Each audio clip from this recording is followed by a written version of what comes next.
আসসালামু আলাইকুম। ওয়ালাইকুম আসসালাম ওয়া রাহমাতুল্লাহি ওয়া বারাকাতুহু। ওয়ালাইকুম আসসালাম। আসসালামু আলাইকুম।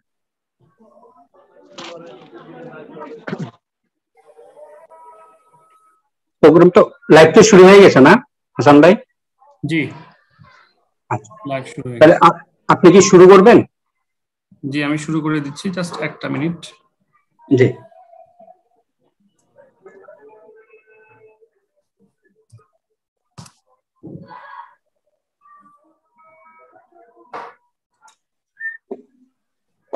আউযু বিল্লাহি মিনাশ শাইতানির রাজিম। বিসমিল্লাহির রহমানির রহিম। নাহমাদুহু ওয়া নুসাল্লি আলা রাসূলিহিল কারীম, আম্মা বা'দ। ফাউযু বিল্লাহি মিনাশ শাইতানির রাজিম। বিসমিল্লাহির রহমানির রহিম। আসসালামু আলাইকুম ওয়া রাহমাতুল্লাহি ওয়া বারাকাতুহু। শ্রদ্ধেয় সুধী দর্শক মণ্ডলী, আমরা আজকে আমাদের লাইভ যথারীতি শুরু করেছি শুক্রবার বিকেল 4টার সময় বাংলাদেশ টাইম। গত সপ্তাহে আমরা করতে পারি নাই এবং এর জন্য আমরা আন্তরিকভাবে দুঃখিত। তবে আজকে আমরা আবার শুরু করেছি এবং এটা আমরা ইনশাল্লাহ চেষ্টা করব কন্টিনিউ করতে। আমরা যথারীতি আমাদের যে সিরিজ চালু করেছি কোয়ান্টামের উপর, কোয়ান্টাম ফাউন্ডেশনের যে বিভিন্ন দিকগুলো আছে সেগুলো তুলে ধরার জন্য, সেই সিরিজের ধারাবাহিকতার মাধ্যমেই আজকের এই সিরিজটা আজকের ষষ্ঠ অথবা সপ্তম পর্ব মনে হয়। তো ইনশাল্লাহ আমরা শুরু করে ফেলি। আজকে আমাদের এখানে উপস্থিত আছেন কাউসার ভাই এবং সোনিয়া আপা। আমাদের এই অনুষ্ঠানের আজকে মেইন উপস্থাপক হবেন কাউসার ভাই। আমি ওনাকে দিয়ে, আমার একটু কাজ আছে, আমি আজকে চলে যাব।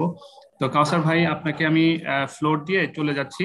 আমি আপনাকে কিছুক্ষণের মধ্যেই হোস্ট বানিয়ে দিব। আমাদের লাইভটা যখন শেষ হয়ে যাবে, আপনারা মিটিং এন্ড করলেই অটোমেটিক লাইভ এন্ড হয়ে যাবে। সো ওটা আপনাদের লাইভ আর চিন্তা করার দরকার নেই।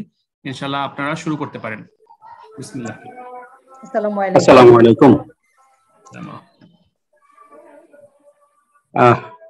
সোনিয়া আপা।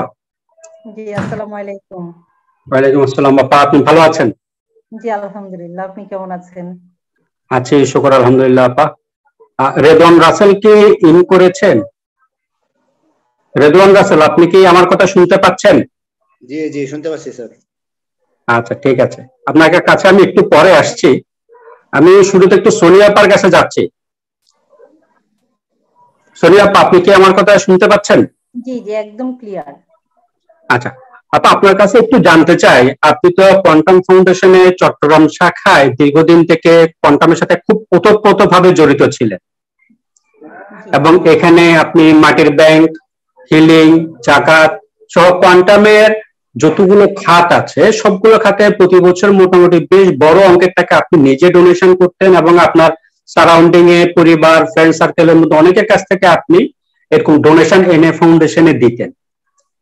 আমরা তো আপনার মতন আমিও কোয়ান্টামে ছিলাম, তো আমরা তো একটা বিশ্বাস করে দিতাম যে এখানে দিলে আপনার বরকত হয়, কিংবা হিলিং এর জন্য যদি আমি এখানে টাকা দান করি এই টাকাতে আমার এই হিলিং এ আমার অনেক উপকার হয়। আসলে কি এটা উপকার হয়? আপনি যখন দিয়েছেন আপনার কি মনে হতো? এবং এই যে টাকাগুলো আপনি দিচ্ছেন এই টাকাগুলো আসলে ব্যবহারটা কোথায়? এই টাকাগুলো দিয়ে কোয়ান্টাম আসলে কি করতে বলতে আপনি মনে করেন, কিংবা আপনার জানা আছে কিনা যে কোয়ান্টাম এই টাকাগুলো দিয়ে কিরকম কাজ করে, যদি আমাদেরকে একটু বলেন। আপনি খুব সুন্দর একটা প্রশ্ন করেছেন, একেবারেই মূল প্রসঙ্গে আপনি চলে আসছেন। মূলত এখানে হয়েছে কি, আমরা যারা কোর্স করি, কোর্স করানোর মূল উদ্দেশ্য কিন্তু আসলে মানুষকে আপনার ভালো রাখা না। কোর্সে আমাদেরকে যখন ইনভাইটেশন দেওয়া হয়েছে, কথা ছিল যে আমরা কোয়ান্টামে যাব, নিজেরা ভালো থাকবো, মেডিটেশন করে নিজের আত্ম উন্নয়ন করব, আমাদেরকে এইরকম দাওয়াত দিয়ে কিন্তু কোয়ান্টামে নিয়ে যাওয়া হয়েছে। আর যখন কোয়ান্টামে কোর্স করতে গেলাম, কোর্স করার পরে চতুর্থ দিনে কিন্তু আমাদেরকে মাটির ব্যাংক ধরিয়ে দেওয়া হয়েছে। এবং আপনি নিজেও জানেন, যেহেতু আপনি কোর্স করেছেন, তৃতীয় দিনে আমাদেরকে যে ভিডিও দেখানো হয় যে কোয়ান্টাম লামার বাচ্চাদেরকে নিয়ে কিভাবে তাদেরকে বড় করা হচ্ছে, কিভাবে লালন পালন করা হচ্ছে, তো এই ধরনের ভিডিওগুলি দিয়ে কিন্তু আমাদেরকে উদ্বুদ্ধ করা হয় যে দেখেন, একমাত্র মানে সকলে দানের টাকা দিয়ে কিন্তু আসলে এই বাচ্চাগুলো লেখাপড়া করছে, মানে তারা এত বড় হচ্ছে। প্রত্যেকটা মানুষের মন কিন্তু তখন একদম আবেগ আপ্লুত হয়ে যায় প্রোগ্রামগুলো দেখে। এবং চতুর্থ দিন ফিরে আসার সময় মাটির ব্যাংক ধরিয়ে দেওয়া হয়, বলা হয় যে আপনি প্রতিদিন সকালে ঘুম থেকে উঠে আপনি নিজে না খেয়ে সবার আগে মাটির ব্যাংকে দান করবেন। এবং সেখানে একটা স্লোগান আছে যে দিন শুরু হোক দানে, কাজ শুরু হোক ধ্যানে। অর্থাৎ দান করে আপনি নিজে খাওয়ার আগে ওখানে দান করবেন এবং আপনি ধ্যান করে দিন শুরু করবেন। এখানে আসলে নামাজের কথা বলা হয় না, ইবাদতের কথা বলা হয় না, কিছুই বলা হয় না। এবং এটা এমন সুন্দরভাবে উপস্থাপন করা হয়, তখন আমরা সবাই কিন্তু মানে তখন ওইটা মানতে আমরা বাধ্য হয়েছি এবং আমরা আমাদের দিনের শুরুতে দান করে ধ্যান করেই দিনটা শুরু করেছি। এবং এটা করতে করতে একটা সময় আমরা কি করলাম, যে নিজে দান করতে করতে অন্যদেরকে দানে উদ্বুদ্ধ করা শুরু করলাম। এবং মাটির ব্যাংক থেকে শুরু করে বিশেষ দান থেকে শুরু করে এই যে এখন শীতের সময় শীত বস্ত্র কালেকশনের কাজ শুরু করে, আপনার শীত বস্ত্র কালেকশনের টাকার উপরে আবার একটা সুন্দর বিষয় আছে যে আপনার বাড়িতে যত মানে কম্বল আছে বা শীতের কাপড় আছে সেগুলো আপনি কালেকশন করবেন, কালেকশন করে ফাউন্ডেশনে নিয়ে যাবেন, নিয়ে সেগুলো ওখানে বিক্রি করবেন, বিক্রি করে টাকাটা ফাউন্ডেশনে দান করবেন। মানে বিভিন্ন ভাবে দানের টাকাগুলো কালেকশন করা হয়। এবং এই যে জাকাতের টাকা যেটা কালেকশন করা হয়, সে জাকাতের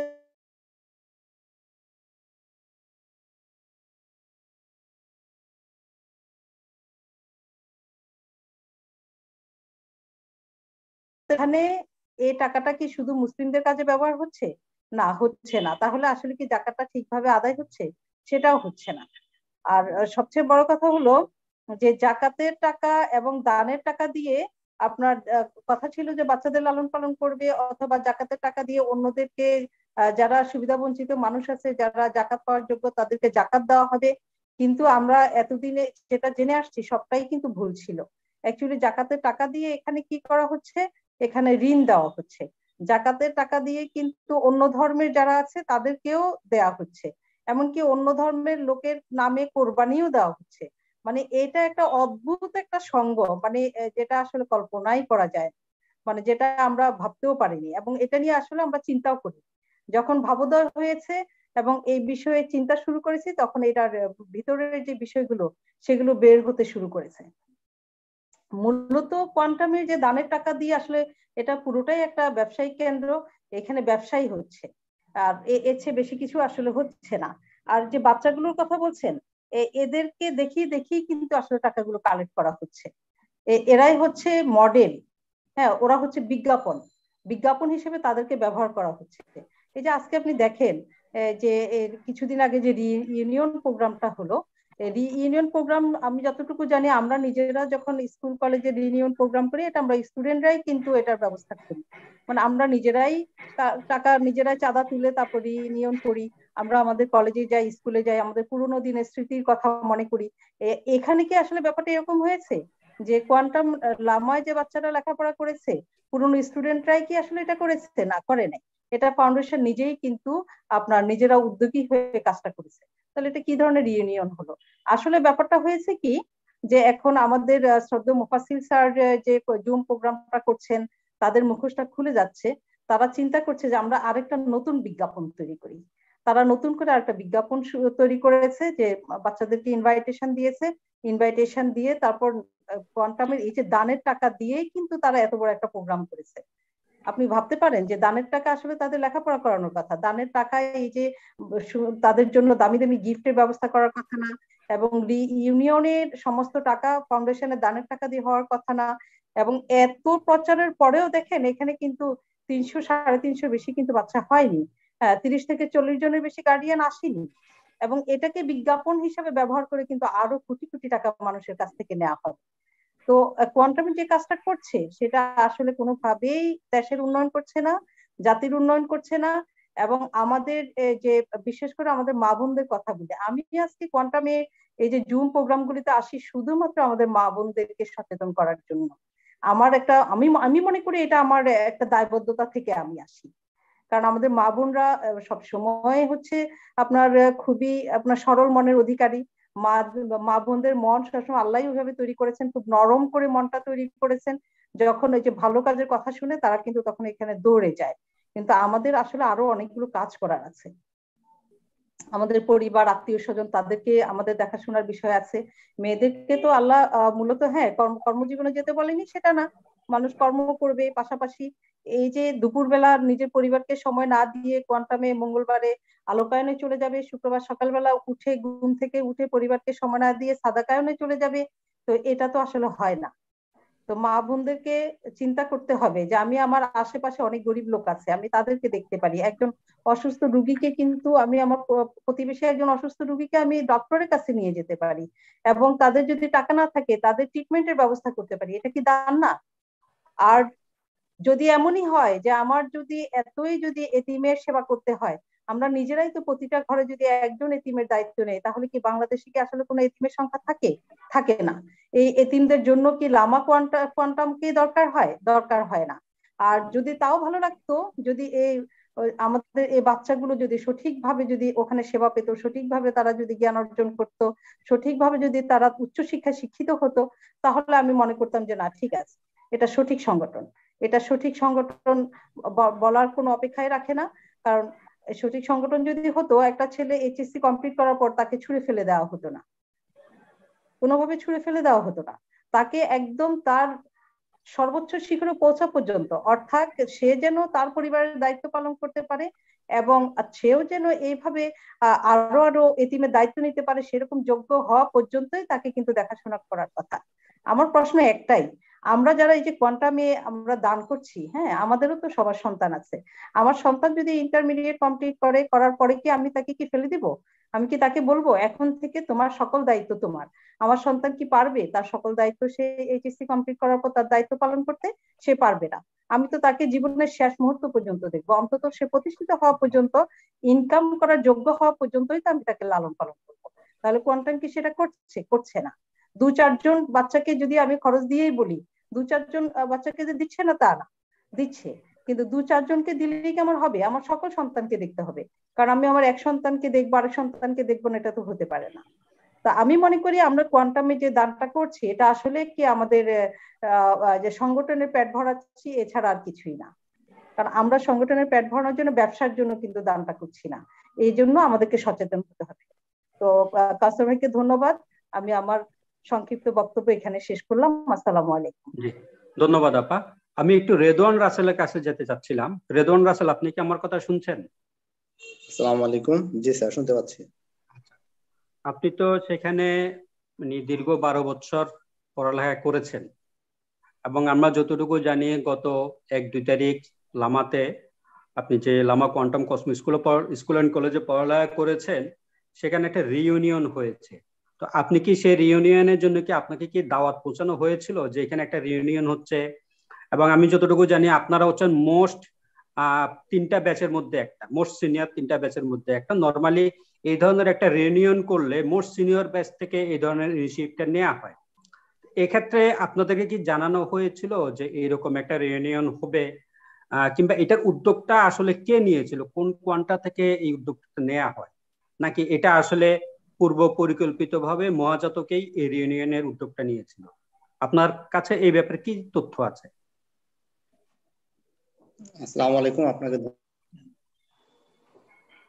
যে রিউনিয়ন হয়েছে গত জানুয়ারি মাসের 1 তারিখ, আসলে এই ব্যাপারে আমি বোধগম্য ছিলাম না। আসলে কারা কিভাবে করলো প্রোগ্রামটা সেটাও জানি না। আমি যতটুকু জানি আমাদের আগে আমাদের মেবি 3 থেকে 4টা ব্যাচ ছিল। যেমন সিনিয়র ছিলেন কোয়ান্টামের থইঙ্গিয়া ভাইয়া, সুংথং, নানয় ভাই। তো আপনারা জানেন যে থইঙ্গিয়া ভাই মেডিকেলে আছেন, সুংথং ভাইয়া আর থইঙ্গিয়া ভাই আইসিটির উপরে পড়াশোনা করেছেন।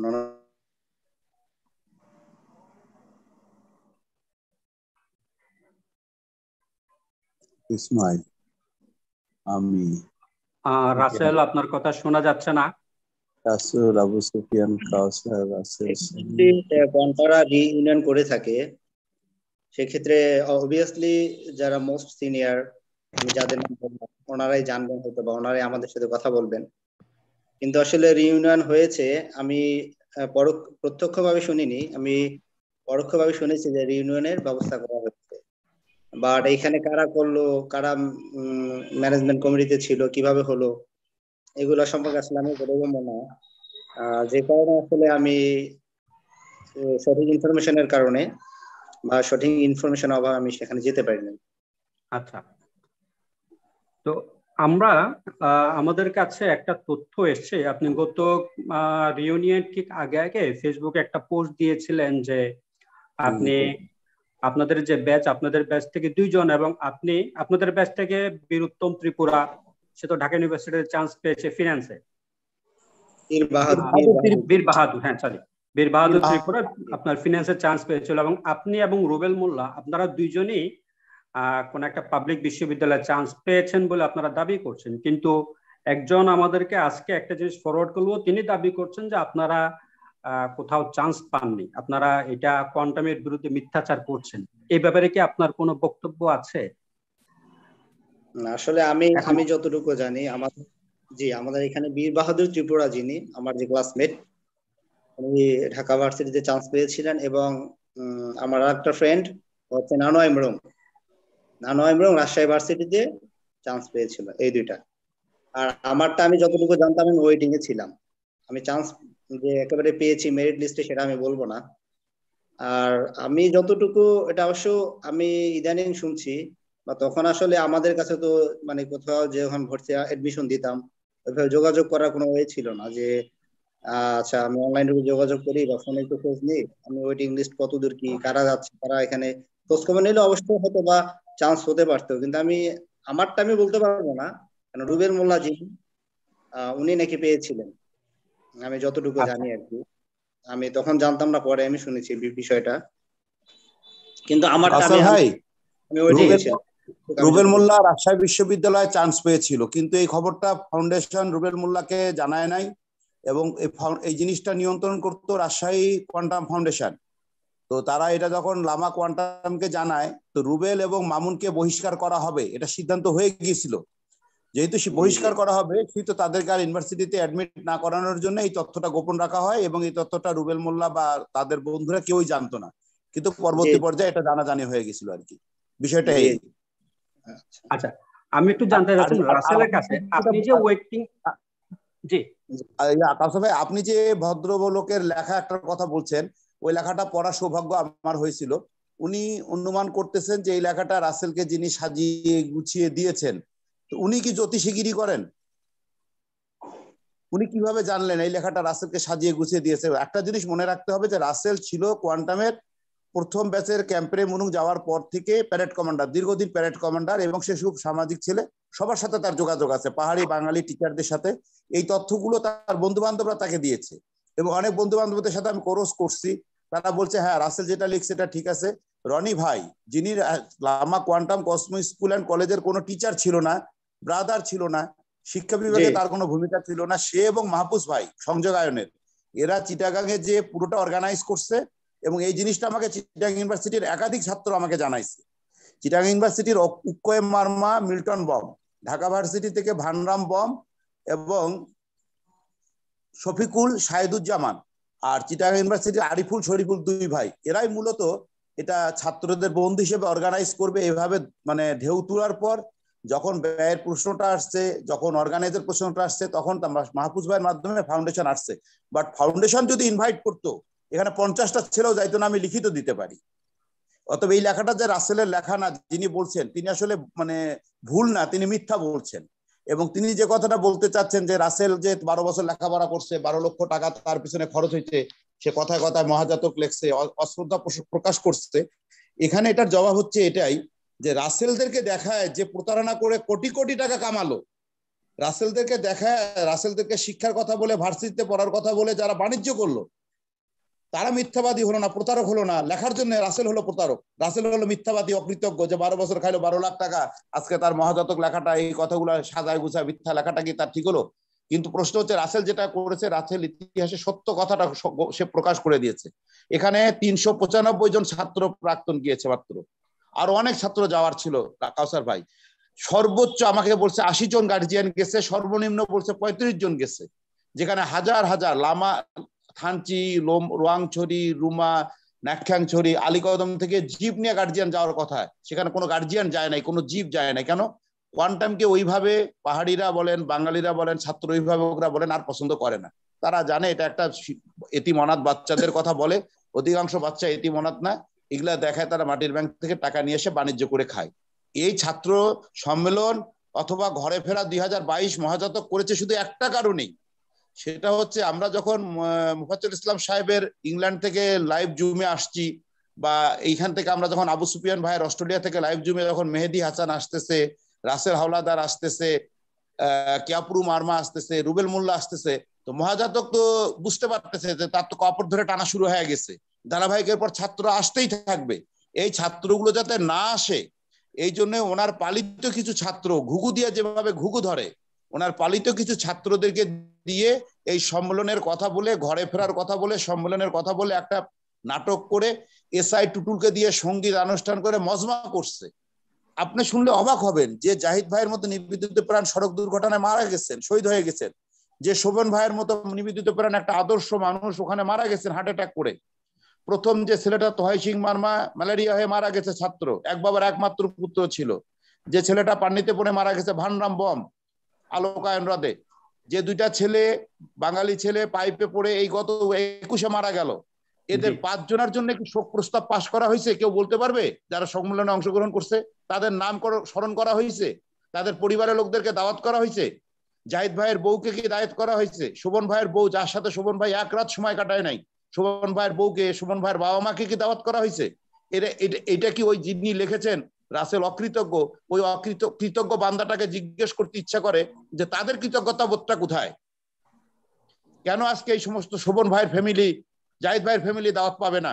তাদেরকে গাড়ি ভাড়া দিয়ে তারা ঢাকা থেকে তারা বহিষ্কৃত লোকদেরকে নিয়ে যাচ্ছে, ছাত্রদেরকে, অনুদান প্রাপ্ত বন্ধ ছাত্রদেরকে নিয়ে যাচ্ছে, কিন্তু জাহিদ ভাইয়ের ফ্যামিলিকে কেন তারা গাড়ি ভাড়া দিয়ে নিয়ে যাচ্ছে না? শোভন ভাইয়ের বাবা মাকে কেন রাজশাহী থেকে নিয়ে যাওয়া হচ্ছে না? এই প্রশ্নটা ওই কৃতজ্ঞটাকে কে জিজ্ঞাসা করবে? আসলে এরা হচ্ছে বেতনভুক কর্মচারী না, এরা হচ্ছে ওই ইস্ট ইন্ডিয়া কোম্পানির যে সমস্ত দালাল ছিল, এরা হচ্ছে কোয়ান্টামের দালাল।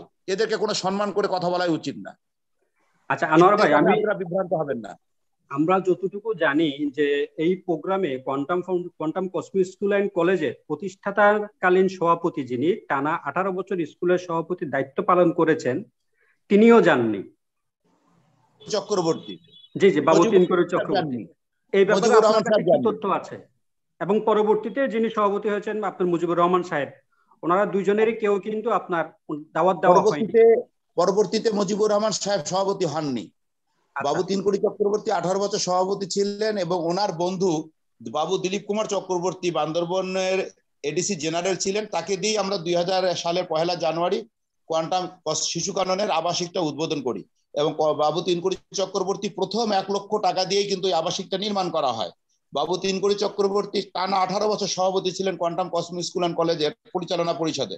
তাকে ইনভাইট করা হয়েছে ঢাকা থেকে একজন অর্গানিয়ারকে দিয়ে। এটা ফাউন্ডেশনের সর্বোচ্চ পর্যায় থেকে না, দায়িত্বশীল পর্যায় থেকে না। নাটক দেখেন কিরকম। টিচারদেরকে ইনভাইট করা হয়েছে আলমগীরের মতো একটা ছাত্রকে দিয়ে। অর্গানিয়ার সালেহ আহমেদ সময় পান না, উনি খুব বিজি, মারুফ খুব বিজি, তারা মানে সম্মানজনক পদ থেকে ইনভাইট করানো হয় না। ইনভাইট করা হয়েছে এমন একটা পর্যায় থেকে স্টুডেন্টসদেরকে দিয়ে যে তুমি না আসলেই আমরা খুশি হই। আর তারা ব্যাখ্যা দিচ্ছে এটা তো ছাত্রদের প্রোগ্রাম। তো ছাত্রদের প্রোগ্রাম, তাহলে তুমি আব্দুল কাইয়ুম সুমনকে দিয়ে বক্তব্য দেওয়া হয়েছো কেন? ছাত্রদের যদি প্রোগ্রাম হয় তাহলে তুমি টিচারদেরকে দিয়ে স্পিচ দেওয়ালা কেন? তাহলে তুমি ফাউন্ডেশনের লোগো ব্যবহার করলা কেন? মজার ব্যাপার হচ্ছে আব্দুল কাইয়ুম সুমন ভাইয়ের প্যারেডে ব্যাপক অবদান আছে, তাকে ইনভাইট করছে, সে গেছে, আমি অত্যন্ত কৃতজ্ঞ হয়েছি। কিন্তু রিয়াদ হাসান সিনহার অবদান নাই। সে পাবনা ক্যাডেট কলেজের একটা মেধাবী ছাত্র ছিল, কোয়ান্টাম নাম্বারটা দেওয়া এবং পুরা কোয়ান্টাম কসমিক স্কুল অ্যান্ড আবাসিককে একটা ক্যাডেট কলেজের মতো রেজিমেন্টেশনে ডাইভার্ট করার সম্পূর্ণ কৃতিত্ব হচ্ছে রিয়াদ হোসেন সিনহার। কই, তাকে তো ইনভাইট করা হয় নাই, সে তো ঢাকা ছিল, তাকে তো নিয়ে যাওয়া হয় নাই।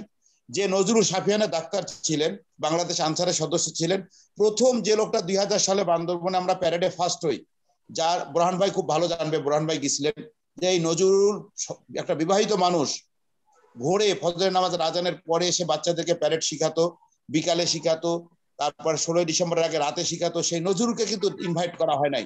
আজকে কিন্তু সেই নজরুল ওখানে নাই, কিন্তু আব্দুল কাইম সুমন ভাইকে ডাকা হয়েছে, সুমন ভাই গেছেন আলহামদুলিল্লাহ, কিন্তু ওদেরকে ডাকলেও কিন্তু প্রোগ্রামটা সফল হতো। কিন্তু কাউকে ডাকা হয়েছে, কাউকে ডাকা হয় নাই, কাউকে এমন ভাবে ডাকা হয়েছে যে আপনি না আসলে আমরা খুশি হই। আপনি বাবু 3 কোটি চক্রবর্তীর কথা বলেছেন।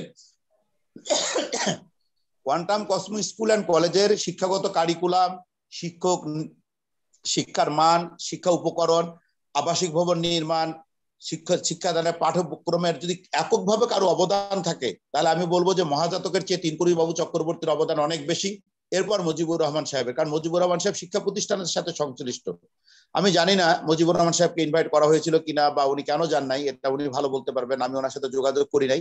কিন্তু আমি খুশি হতাম 3 কোটি চক্রবর্তী ওখানে গেলে, বা বাবু 3 কোটি চক্রবর্তী ওখানে উপস্থিত থাকলে, মুজিবুর রহমান সাহেব উপস্থিত থাকলে, যদি বুরহান ভাই যেতে পারেন, কাইম ভাই যেতে পারেন, তাহলে আমার মনে হয় তাদেরকে সর্বোচ্চ পর্যায় থেকে তাগিদ দিয়ে নিয়ে যাওয়া যদি হতো, তাহলে অনুষ্ঠানটা 16 কলায় পূর্ণ হতো। আসলে এই অনুষ্ঠানটা কিন্তু ছাত্র সম্মেলন বা ঘরে ফেরা সম্মেলন হয় নাই। এই সম্মেলনটা হচ্ছে এভাবে, এখানে কিছু রাজাগার, কিছু আলবদর তৈরি করা হচ্ছে, যারা ভিতরে কাজ করবে, খাম পাবে, অনুদান না খাম পাবে, তারা অন্যান্য ছাত্রদেরকে মোটিভেট করবে, তোমরা জুমে যাও না, তোমরা কোয়ান্টামের বিরুদ্ধে কথা বলিও না, মহাজাতকের বিরুদ্ধে কথা বলিও না, তোমরা অকৃতজ্ঞতার পরিচয় দিবা। কেন? যে তোমরা যদি এই কথাগুলো বলো, তাহলে কোয়ান্টাম যে আমাদেরকে এখানে লেখাপড়া শিখেছে, আমাদের অকৃতজ্ঞতা হবে। কিন্তু কোয়ান্টাম যে তোমাদেরকে দেখায়, তোমাদের মাথায় লবণ রেখে বড়ই খাইছে, নারিকেল বেল ভেঙে খায়, ব্যবসা করছে, এইটা কিন্তু বলতে দিচ্ছে না। এইটা যাতে বলতে না পারে, এই জন্য এই সম্মেলনটা করা হয়েছে তড়িঘড়ি করে। এটা কিন্তু 21 সালের মাঝামাঝিও কেউ জানতো না যে এই সম্মেলন হবে ভাইয়া। এবং এই সম্মেলনের ব্যয়ভার শুনলে আপনি অবাক হয়ে যাবেন কাউসার ভাই। সর্বনিম্ন 60 লক্ষ টাকা, সর্বোচ্চ 1 কোটি টাকা খরচের কথা বলা হয়েছে। 2.5 লক্ষ ইট কেনা হয়েছে, 8,000 থেকে 10,000 টাকা করে হাজার, এক একটা ইট পরিবহনে 1.5 টাকা করে খরচ হয়েছে। আমিরাবাদ থেকে ইটগুলান ঢাকা লামাতে আসছে শুধু প্যারেড স্কয়ারের গ্যালারি করার জন্য। 2.5 লক্ষ ইট কেনা হয়েছে, এবং এগুলা সব রাতারাতি প্রোগ্রাম করা হয়েছে। যে এটা যদি হইতো যে না, এটা 2021 সালের জানুয়ারিতে সিদ্ধান্ত হয়েছে যে আমরা 2022 জানুয়ারিতে শিক্ষা সম্মেলন বা ছাত্র ঘরে ফেরা 2022 একটা সম্মেলন করব, এ ধরনের কিন্তু রাতারাতি কিচ্ছু না। যখনই রাসেল হাওলাদারেরা, মেহেদিরা, কিয়াপুরুরা, রুবেল মোল্লারা জুমে আসতেছে, মহাজাতকের পাঞ্জাবি খোলা শুরু হয়ে গেছে, কোয়ান্টামের মুখোশ খোলা শুরু হয়ে গেছে। আমরা মুফাজ্জল ইসলাম সাহেবের কাছে অত্যন্ত কৃতজ্ঞ যে তার জুম লাইভের মাধ্যমে কিন্তু আজকে কোয়ান্টামের এই ভরাডুবি শুরু হয়ে গেছে। এটাকে রোধ করার জন্য একটা অপপ্রয়াস, একটা বালুর বাদ দেওয়া এই ছাত্র সম্মেলনটা। ধন্যবাদ আপনাকে। জি, ধন্যবাদ আনোয়ার ভাই। আমি একটু ক্যাপ্রু মার্মার কাছে যেতে চাচ্ছি। ক্যাপ্রু, আপনি কি আছেন? আমার কথা শুনতে পাচ্ছেন? ক্যাপ্রু মার্মা। জি, আমি শুনতে পাচ্ছি। কেমন আছেন? জি ভালো, আপনি কেমন আছেন? আছি, আমিও ভালো। আপনার সাথে অনেকদিন পরে দেখা, যদি আমরা দুইজনে একই শহরে থাকি, দেখা হয় না।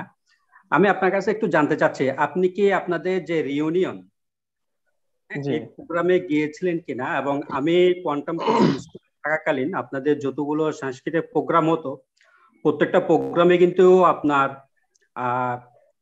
মানে এটা কি বলে গ্রিন রুম, যেটা সেই রুমে কিন্তু আমি থাকতাম, এবং আমি যতটুকু জানতাম যে ওইখানে যতগুলো প্রোগ্রাম হতো প্রত্যেকটা প্রোগ্রামেই আপনার গানের জন্য আপনার ডাক আসতো।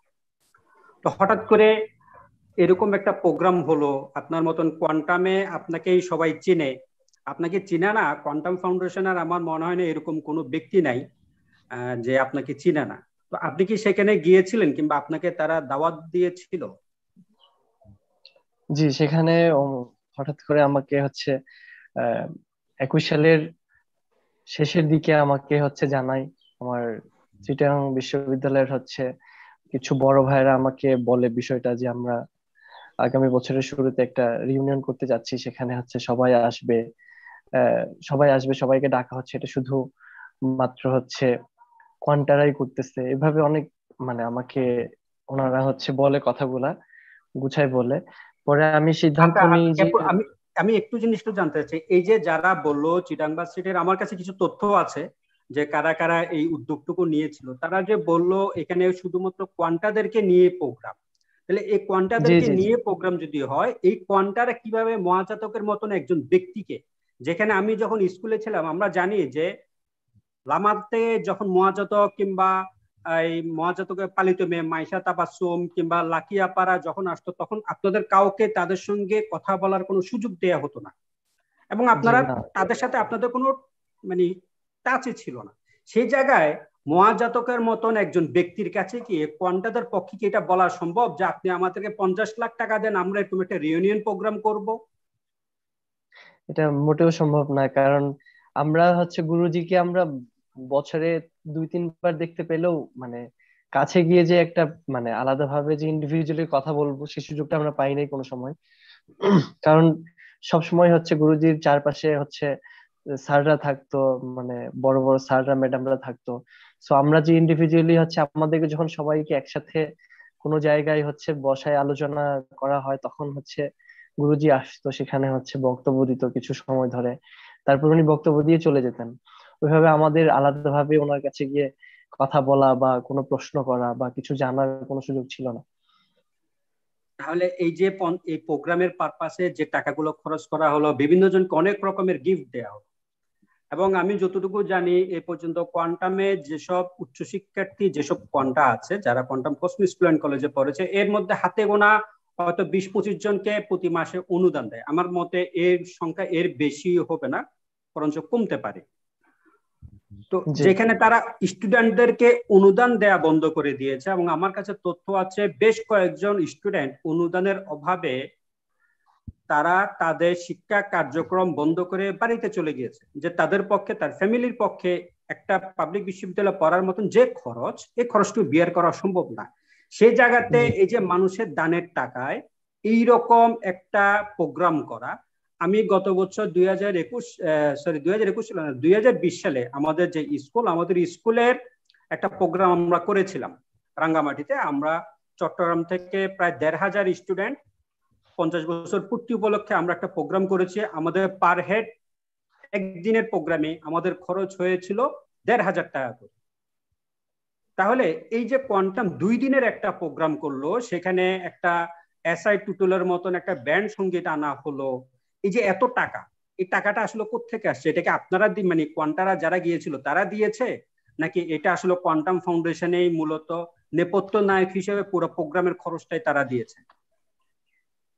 স্যার, আমি আপনার কি মনে আমি হয়? কিছু আমি আমি কিছু কথা বলতে চাই। সেটা হচ্ছে, যখন আমি বিষয়টা জানতে পারি তখন আমার মনে হয়েছিল যে হয়তোবা ওই যে আমরা যেগুলো করে থাকি আর কি, শিক্ষা সফর বা বনভোজন টাইপের কিছু, যে সবাই হচ্ছে ছাত্ররা মিলে কিছু ফান্ড কালেক্ট করে মানে অনুদান হচ্ছে যার ভাগে যত পড়ে আর কি, 400-500 বা 1,000 টাকা কালেক্ট করে হচ্ছে সেটা দিয়ে আমরা হচ্ছে একটা দিন মজা করলাম বা খেলাম বা মানে একটা প্যান্ডেল করলাম, এই টাইপের কিছু হবে মেবি।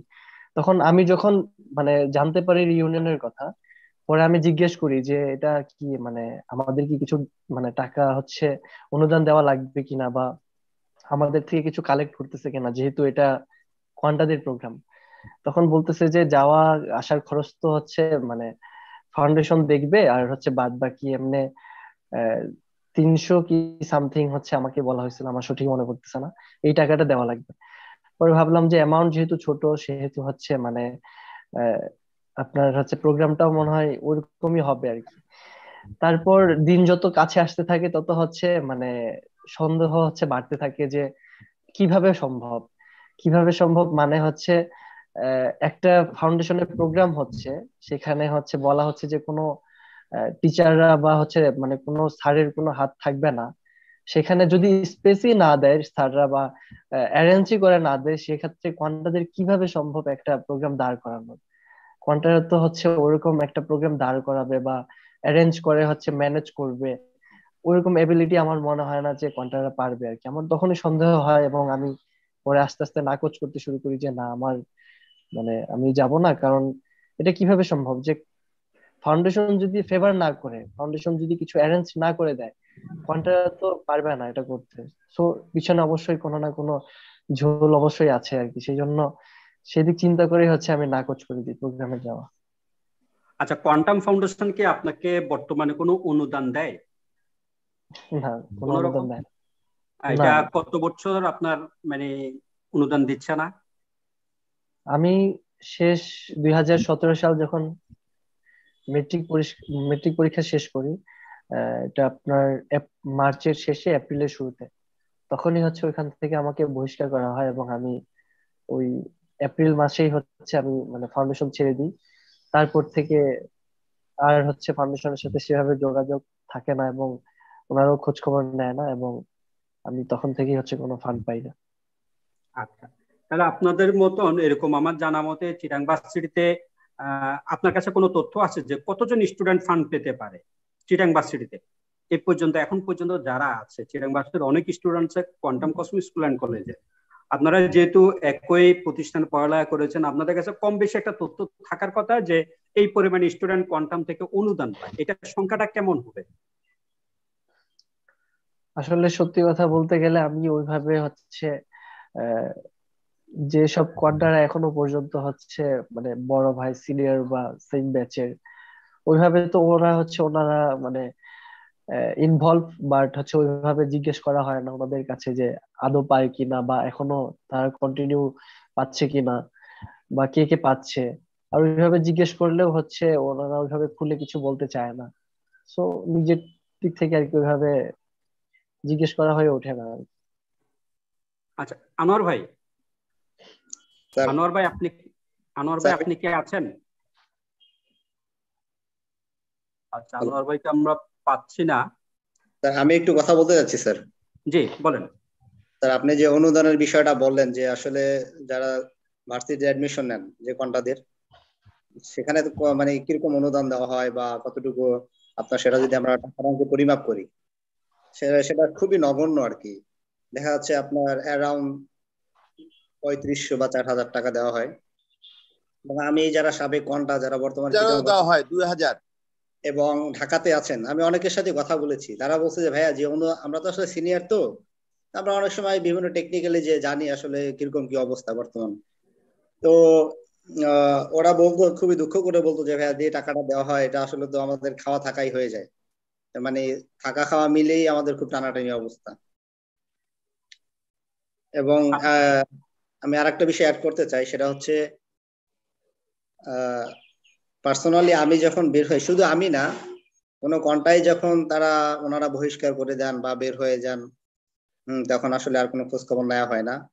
এবং কেউ যদি অনুদানের জন্য কোনো অ্যাপ্লিকেশন করেন, সেক্ষেত্রেও কোনো রকম কোনো হচ্ছে ওনাদের পক্ষ থেকে কোনো রেসপন্স করা হয় না। এবং অনুদানের বিপরীতে আপনাকে লোভনীয় কিছু প্রস্তাব দেওয়া হয়। লোভনীয় বলতে এরকম যে আপনি তাহলে করেন, আমাদের এখানে জব করেন, আপনাকে 2 অঙ্কের স্যালারি দেওয়া হবে, এরকম।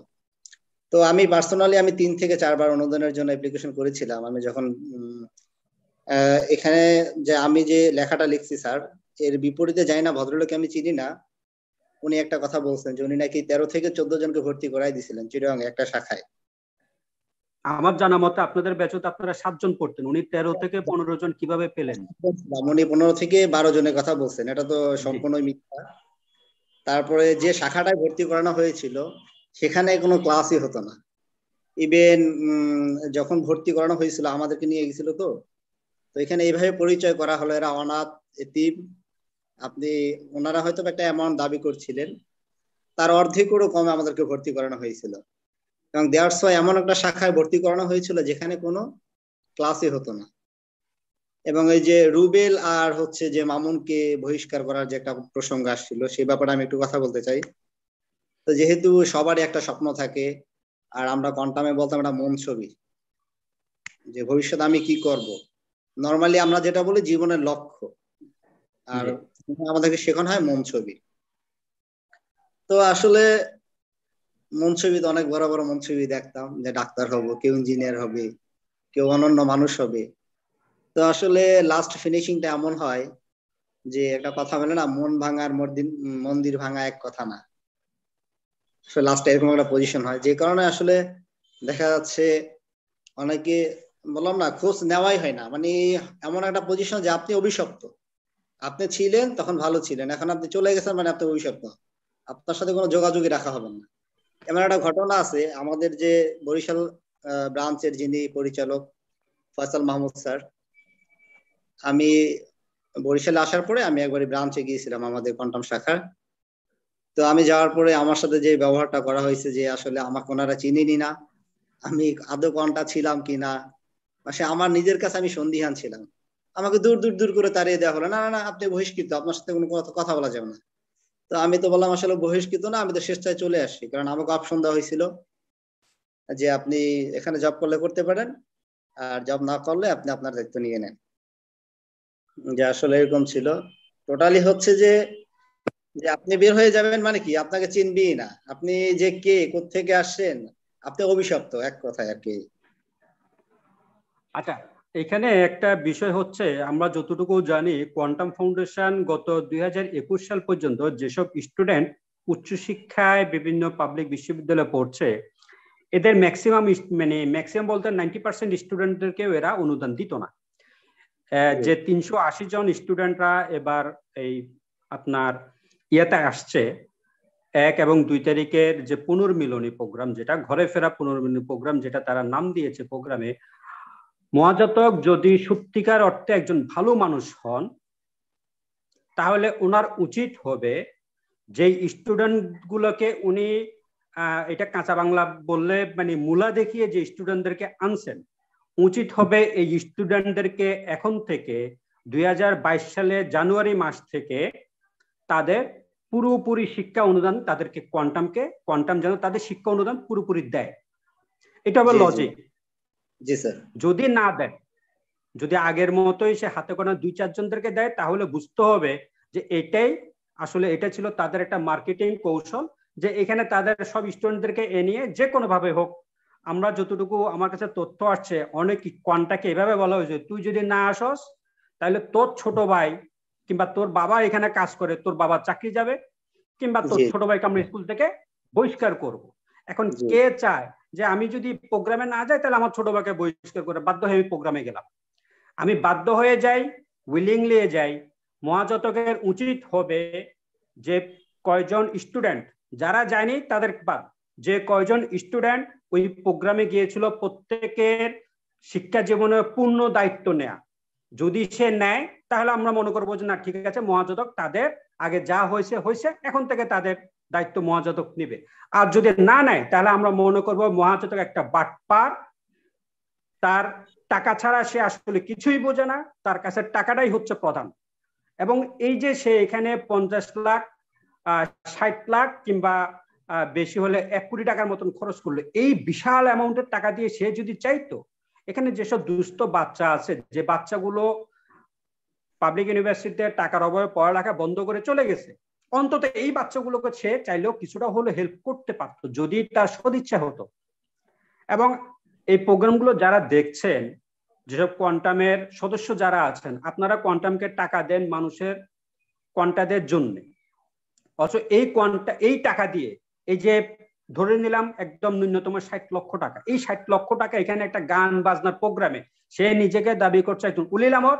এবং আমরা জানি ইসলাম ধর্ম উলিল আমর যদি সে দাবি করে, ইসলাম ধর্মে এইরকম গান বাদ্য সরাসরি হারাম। তাহলে এইরকম একজন উলিল আমর হয়ে সে কিভাবে এইরকম একটা গানের প্রোগ্রামের অনুমোদন সে দিতে পারে? তো আমি একটু সোনিয়া আপার কাছে আসব। সোনিয়া আপা। জি। সোনিয়া আপা, আপনি শুনতে পাচ্ছেন? জি জি শুনতে পাচ্ছি। আপনারা তো কোয়ান্টাম ফাউন্ডেশনের টাকা দিতেন, এই যে আপনার 1-2 তারিখে যে প্রোগ্রাম হলো, সেখানে এসআই টুটলের মতন আপনার একজন ব্যান্ড সঙ্গীত শিল্পীকে আনা হলো, এটাকে আপনারা কিভাবে দেখেন? যে আপনারা কি ব্যান্ড সঙ্গীতের জন্য এইরকম একটা ব্যান্ড সঙ্গীতের পিছনে টাকা খরচ হোক এই কারণে কি আপনারা অনুদান দিতেন? না না, কখনোই না। এটা কিভাবে সম্ভব? এটা তো বিনোদনের জন্য, এই দানের টাকা তো বিনোদনের কাজে খরচ হতে পারে না কোনোভাবেই। কারণ এই টাকাটা যদি আপনার যে সমস্ত বাচ্চাদেরকে পড়ার খরচ দেওয়া হচ্ছে না, ইউনিভার্সিটিতে ভর্তি হয়েছে, তাদের পিছনে যদি এই টাকাটা খরচ করতো তাহলে টাকাটা কাজে লাগতো।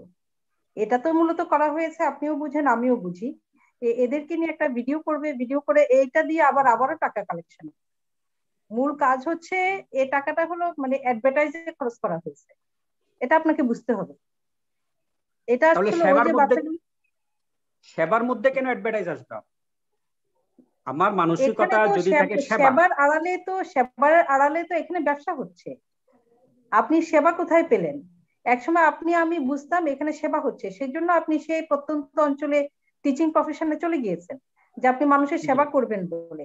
আপনার পরিবারে আপনার ভাইয়েরা তো কেউ আপনার কোনো, আজকে আপনি যে অবস্থায় আছেন কোয়ান্টামে জয়েন করার পর ওখানে টিচার হিসেবে যাওয়ার পরে আপনার যে পরিস্থিতি হয়েছে, আপনার পরিবারের কোনো সদস্য কি পরিস্থিতিতে আছে? না, নেই। আমি যতটুকু জানি আপনি এখন এই কোয়ান্টামের কারণে এমন একটা পরিস্থিতিতে আছেন যেটা আপনি কোনোদিন কল্পনা করেন নাই, আপনার পরিবারও কোনোদিন কামনা করেন না। সত্যি কথা বলতে আমার ফ্যামিলি এখন পর্যন্ত আশা করে না। আমার ফ্যামিলি বিশ্বাস করে, আমাদের 4 ভাইয়ের মধ্যে আমার মেরিট ছিল সবচেয়ে বেশি। আমার বোর্ড স্ট্যান্ড ছিল, আমি বোর্ড স্ট্যান্ড করেছিলাম 16তম। এখন আমার মতন একটি স্টুডেন্টদেরকে মাস্টার্স পাস করিয়ে যদি 10,000 টাকা 8,000 10,000 টাকায় বেতনে চাকরি করতে হয়। আমার বড় ভাই সচিব, আমার ছোট 2 ভাই পিএইচডি করতেছে, একজন সুইডেন একজন অস্ট্রেলিয়ায়। আমার কন্ডিশনটা কোথায়? আমার বাবা আমাকে সরাসরি বলছেন, তোমার পরিচয়, তোমার 3 ভাইয়ের পরিচয় দিতে পারি, কিন্তু তোমার পরিচয় আমি কোথাও দিতে পারি না। তুমি কি কোয়ান্টামে কাজ করো? ব্যাকগ্রাউন্ড আমার জানা আছে, জানা থাকার কারণে আপনাকে আমি এই কথাটা আসলে বলেছি যে সেবার চিন্তা করেই কিন্তু আপনি সেখানে গিয়েছেন। সেবার চিন্তা করেই কিন্তু আমরা ফাউন্ডেশনে কাজ করেছি এবং সেখানে আপনার মানুষের ধারে ধারে গিয়ে টাকা কালেকশন করেছি, মানুষের ধারে ধারে গিয়ে কার বাসায় একটা ইনটেক কম্বল আছে, ভালো কাপড় আছে, ভালো আপনার কুকারিজ আছে, সেগুলো এনে এনে বিক্রি করে কোয়ান্টামে টাকাটাকে দান করেছি শুধু সেবার জন্য। এখানে বিনোদনমূলক অনুষ্ঠানের জন্য কোয়ান্টামে টাকা দান করিনি। এখন কোয়ান্টাম সেটা করেছে তাদের বিজ্ঞাপন তৈরি করার জন্য। সেবার জন্য যদি হয় তাহলে চট্টগ্রাম ফাউন্ডেশনের চট্টগ্রাম সেন্টারের যিনি পরিচালক, তার বেতন কেন আপা 2 লাখ টাকা হবে? এটা তো একটা হিউজ অ্যামাউন্ট। আমি যদি নিজেকে বলি মাদার তেরেসা, আমি নিজেকে মহাজাতক অর্গানিয়ারদেরকে বলছি আমাদেরকে হতে হবে মাদার তেরেসার মতন। মাদার তেরেসা কি ওই সময়ে 2 লাখ টাকা সমমূল্যের স্যালারি উনি ড্র করতেন? বাংলাদেশে 2 লাখ টাকা স্যালারি তো একজন মন্ত্রীরও নাই। মহাজাতক বিভিন্ন সময় ইদি আমিনের, বাবা আমিনের এই একটা রেফারেন্স দেন, পাকিস্তানের যিনি আছেন ওনার রেফারেন্স দেন যে ওনার ঘরে চোর ঢুকছে চুরি করার জন্য। চোর জানে যে ওনার প্রচুর অ্যাম্বুলেন্স আছে, যেহেতু একটা ব্যক্তি এরকম একটা ফাউন্ডেশন চালান, তার এত পরিমাণ অ্যাম্বুলেন্স, তার বাসায় নিশ্চয় অনেক কিছু হবে। তার বাসায় ঘুরে দেখে যে তার বাসায় আসলে মানে পাতিল ছাড়া, 2টা পাতিল ছাড়া আর কিছুই নেই। মানে সে নিজেও তার এত বড় একটা প্রতিষ্ঠান থেকে স্যালারি ড্র করতে খুব কম। অথচ আমরা দেখেছি মহাজাতকের পালিত মেয়ে, মহাজাতক সরাসরি নিজে ফোন ব্যবহার করেন না, কিন্তু ওনার ফোনটা থাকে তার পালিত মেয়ের কাছে। তার পালিত মেয়ে আইফোন ব্যবহার করে, তার পালিত মেয়ে স্যামসাং S10+, S20+, অর্থাৎ লেটেস্ট ভার্সনের যে মোবাইলগুলো আছে সেগুলো সে ব্যবহার করে। তার বউ একটা শাড়ি একবারের বেশি 2বার পরে না। এটা কি সেবার নমুনা? তার টাকাটা কোথা থেকে আসছে? টাকাটা তো মানুষের দানের টাকায়। তাহলে যে ব্যক্তি মানুষের দানের টাকা থেকে নিজে একটা শাড়ি একবারে বেশি 2বার পরেন না, নট অনলি শাড়ি, ওনার শাড়ির সাথে ওনার সব অর্নামেন্টস ম্যাচিং করা। এবং এই বয়সে একটা মহিলা উগ্র সাজ দাবি করতেছেন সে মানে একজন উলিল আমরের ওয়াইফ, তার বাবা হচ্ছেন একজন আপনার খুব বড় কুতুবে পীর সাহেব। কি মনে হয় আপনারা আসলে এটা কি ভণ্ড নাকি আসলে সে কিছু? একজন এরকম ধর্মভীরু মানুষ কখনো তার সৌন্দর্য প্রকাশ করতে পারেন না। কোন ভদ্র মহিলা মানে এভাবে তার সৌন্দর্য প্রকাশ করতে পারেন না। এখন আসলে আমাদেরকে আমাদের চোখ কানটা খুলতে হবে, কারণ ওনার স্বার্থ উনি সিদ্ধ করে ছেড়েছেন এবং এখনো করছেন। তো আমাদের তো এখনো চোখ খুলছে না, আমরা আমাদের ব্রেনটাকে এখনো ব্যবহার করছি না। আমাদের ব্রেনের কন্ট্রোল আমরা সব মহাজাতককে দিয়ে রেখেছি। আমরা যতক্ষণ পর্যন্ত বুঝতে না পারবো তাহলে দায়ী আসলে আমরাই থেকে যাচ্ছি, তাই না? এই দেখেন রাবেয়া নাজনীন আপার কথা বলছি, উনি এত মেধাবী একটা মেয়ে, ঢাকা ইউনিভার্সিটিতে পড়া মেয়ে। উনি আমি যতটুকু শুনেছি ওখানে টিচার হিসেবে জয়েন করার ওনাকে জয়েন করতে বলাও হয়েছে, সে যোগ্যতা উনি রাখেন, কিন্তু উনি জয়েন করেননি। এই যে আপনার মতো একটা মেধাবী ছেলে, আপনি কোয়ান্টামে সে প্রত্যন্ত অঞ্চলে টিচার হিসেবে গিয়ে জয়েন করেছেন। আবার রাবেয়া ওয়াজিহা আপার কথা নিশ্চয়ই জানেন, আমি আসলে ওনার সাথে কথা বলার সুযোগ হয় নাই, তবে ওনার সম্পর্কে আমি অনেকের কাছে অনেক কথা জেনেছি, কারণ ফাউন্ডেশনের ভিতরে অনেকেই কিন্তু আমার সাথে কথা বলে, ফোন করে, যেটা আসলে ফাউন্ডেশন মনে করে যে সবাই ওনাদের সাথে আছেন। সবচেয়ে মানে মজার বিষয় হচ্ছে যারা যারা ওখানে এখনো কন্টিনিউ যাচ্ছেন আসছেন, ফাউন্ডেশন ভাবছে সবাই ওনাদের সাথেই আছেন, আসলে না। তারা কিন্তু ভিতরে ভিতরে কিন্তু ফাউন্ডেশনের পতন চায়, এবং তারাই কিন্তু বিভিন্ন কথাগুলো কিন্তু আমাকে জানায়, যে কথাগুলো আমি আগে নিজে কখনো জানতাম না, সেটা যারা এখনো ফাউন্ডেশনে প্রতিনিয়ত যাচ্ছেন আমি তাদের কাছ থেকে জানি। রাবেয়া ওয়াজিহা আপার যে সমস্ত কথা শুনেছি, যে ওনাকে এই আপনার লামাতে যখন উনি ছিলেন, ওনাকেও কিন্তু তারা ইউজ করেছে বিভিন্ন সময়, যে ওনার মধ্যে জিন আছে, ওনাকে জিনে ভর করেছে। হ্যাঁ, ওনার গুরুজি একবার আপনার সামনে ইয়ে করে আপনার ওই যে আলাদিনের প্রদীপের প্রদীপ জ্বালিয়ে, তারপরে রাবেয়া ওয়াজিয়া আপাকে সাদা কাপড় পরিয়ে ওনার পিছনে পিছনে রাবেয়া ওয়াজিয়া আপা আসছেন, আর উনি ধূপ জ্বালাচ্ছেন এভাবে। তারপরে যারা যারা ওখানে গিয়েছেন দেখতে, সবাই পিছে পিছে হাঁটছে, দেখছে যে আসলেই তো তার সাথে জিন আছে। তারপরে সমস্ত আপনার লামা প্রদক্ষিণ করার পর এরপরে ওনাকে আবার ওনার ঘরে পাঠিয়ে দেওয়া হলো, উনি স্বাভাবিক পোশাকে ফিরে আসলেন। স্বাভাবিক পোশাকে ফিরে আসার পরে এবার যারা গিয়েছেন আমাদের আপনার কোয়ান্টাম গ্রাজুয়েট প্রোমাস্টাররা ওনাকে জিজ্ঞেস করছেন যে জিন ওনার সাথে কি করে, কি সমস্যা করে, কি কথা হয় জিনের সাথে। তো এই যে এগুলি সব কিন্তু সাজানো নাটক ছিল, আপনি জানেন।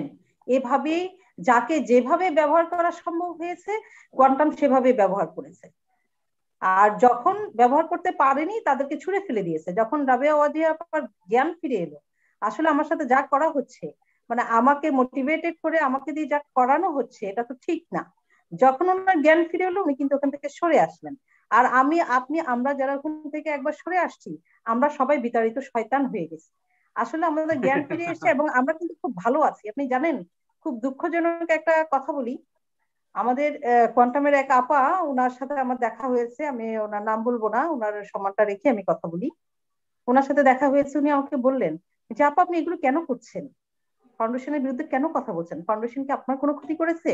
আমি যতটুকু জানি ফাউন্ডেশন আপনার কোনো ক্ষতি করে নাই। আমি বললাম যে ফাউন্ডেশন আমার ক্ষতি করলেই বিপক্ষে কথা বলবো, আর ফাউন্ডেশন আমার অনেক উপকার করলে, আমাকে অনেক উপঢৌকন দিলেই আমি কথা বলবো না, ব্যাপারটা তো এরকম না। আমি এখন যখন বুঝতে পেরেছি, আমার ভাবোদয় হয়েছে যে ফাউন্ডেশন যা করছে ঠিক কাজ করছে না, আমি তাই ফাউন্ডেশনের বিরুদ্ধে কথা বলছি। সে আমাকে কি বললো জানেন? বললো আপা আগে আপনাকে কি ভালো লাগতো দেখতে, আপনাকে কি নমনীয় মনে হতো, মানে কত নম্র ছিলেন আপনি, আর এখন দেখেন আপনার চেহারাটা কি বিশ্রী হয়ে গেছে। আপনার চেহারাটা কিন্তু এখন আগের মতো নাই, কারণ আগে তো আপনি মেডিটেশন করতেন, সেজন্য আপনার চেহারা অত্যন্ত সুন্দর ছিল। এখন কিন্তু আপনার চেহারা খুব খারাপ হয়ে গেছে, আপনাকে দেখতে কিন্তু একদম ভালো লাগে না এখন। দেখেন, মানে তাদের ব্রেনটা কোথায় চলে গেছে।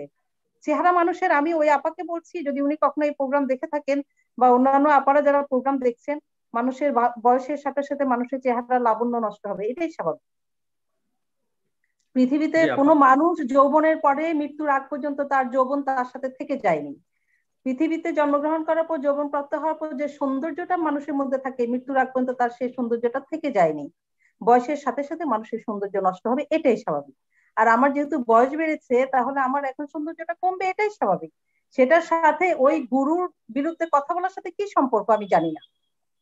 আর উনি যদি গুরুই হয়ে থাকেন, উনি একদম চোখ বন্ধ করে কি দোয়া পড়েছেন আমি জানি না, ফু ফু করে দিলেন না থুতু দিলেন, সেটাই পাতিলে পাতিলে ভাগ করে করে দেওয়া হলো। দেখেছেন মনে হয় আপনি সেই ভিডিওটা, যে পাতিলে পাতিলে একটু একটু করে খাবার দিয়ে দেওয়া হয়েছে, আর সেই খাবার আপনার মজাদার হয়ে গেছে, বরকতময় হয়ে গেছে।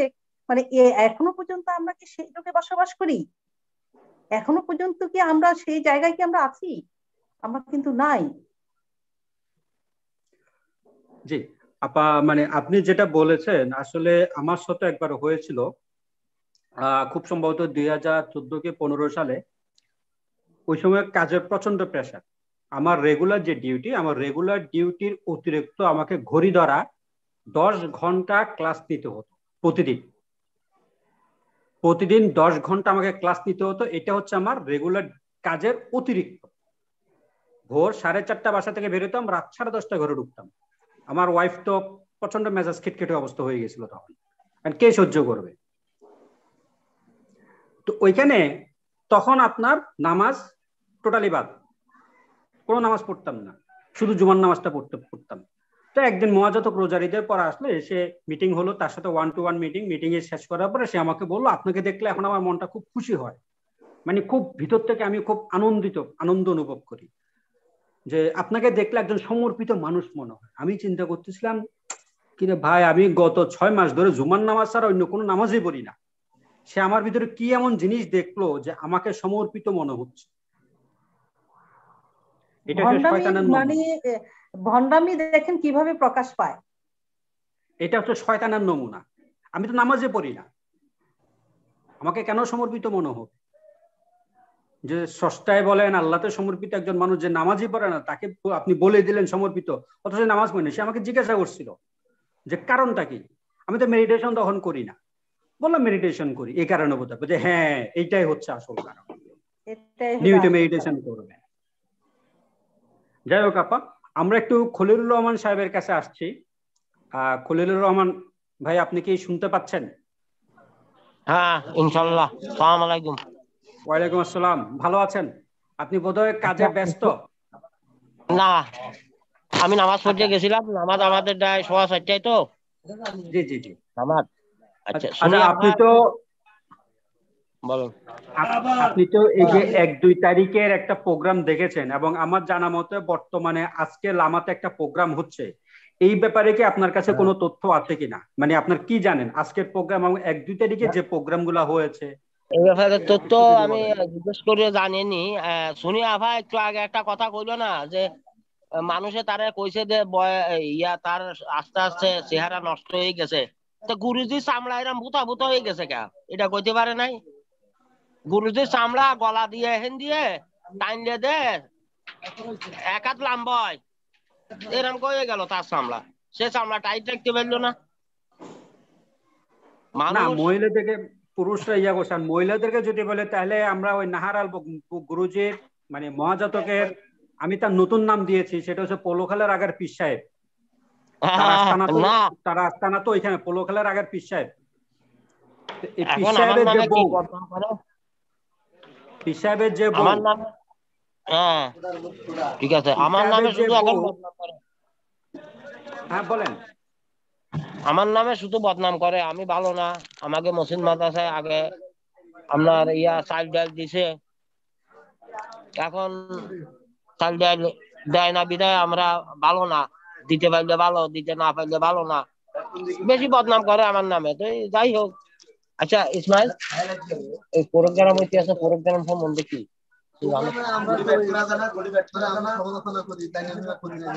আচ্ছা একটু কথায় জিজ্ঞেস করতে আছে না?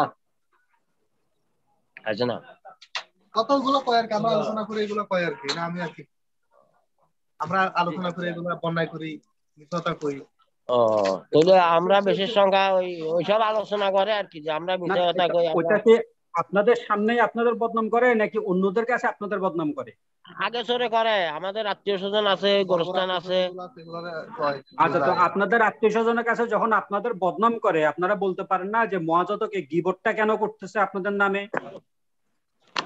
মহাজাতকের ঠিক আছে, এরা জবাব দিতে আছে, এরা জবাব দিতে আছে যে জাল দলিল করে জায়গাটা রেস্টি না নিলে তো আর এরা ইয়া করে না। আপনার নামে তো খারাপ কিছু বলতেছে, আপনার নামে ভালো কিছু বলতেছে না। বদনাম মানেই তো হচ্ছে আপনার নামে খারাপ কিছু বলা। তাহলে আপনার সামনে এসে কেন মহাজাতক আপনাকে কথাটা বলে না, কিংবা অ্যাডভোকেট আরিফ কিংবা পারভেজ মাসুদ, তারা আপনার সামনে এসে কেন আপনাকে না বলে আপনার পিছনে কেন গীবত করে? তাদের ভাষায় তো, কোয়ান্টামের ভাষায় গীবত করা তো নিষেধ।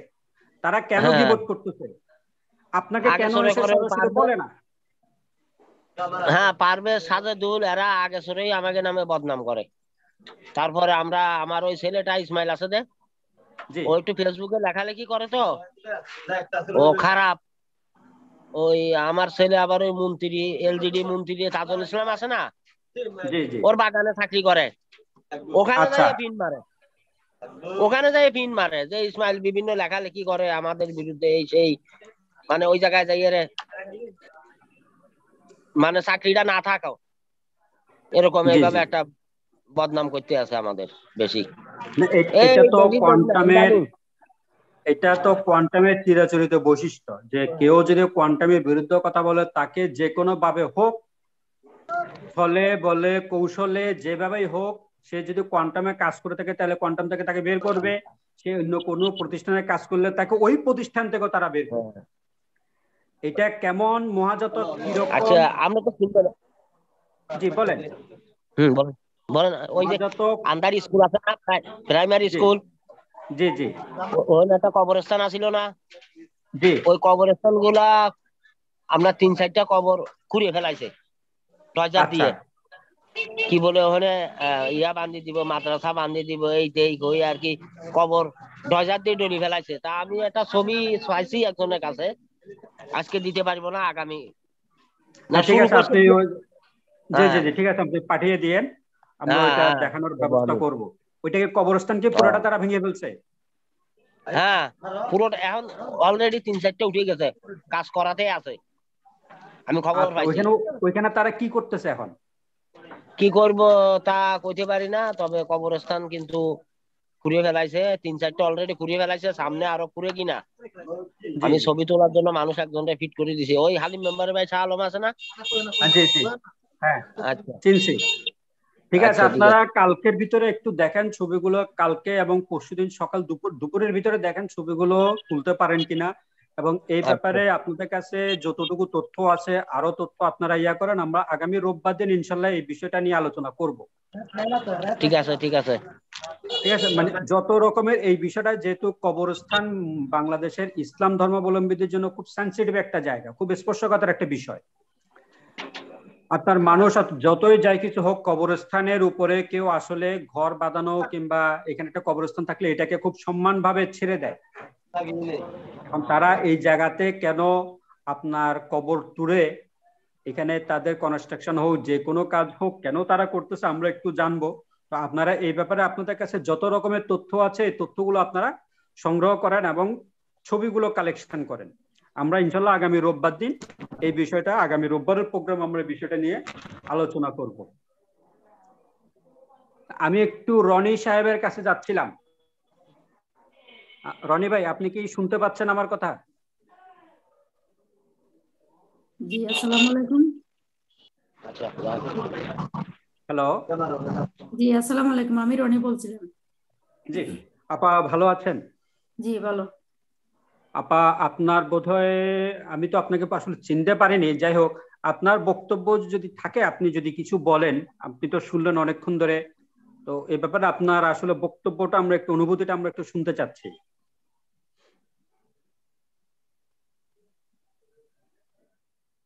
আসলে আমি 2015 সালে মনে হয় আগস্ট সেপ্টেম্বরের দিকে আসসালামু আলাইকুম আপা, জি ওয়ালাইকুম কেমন সালাম। আছেন?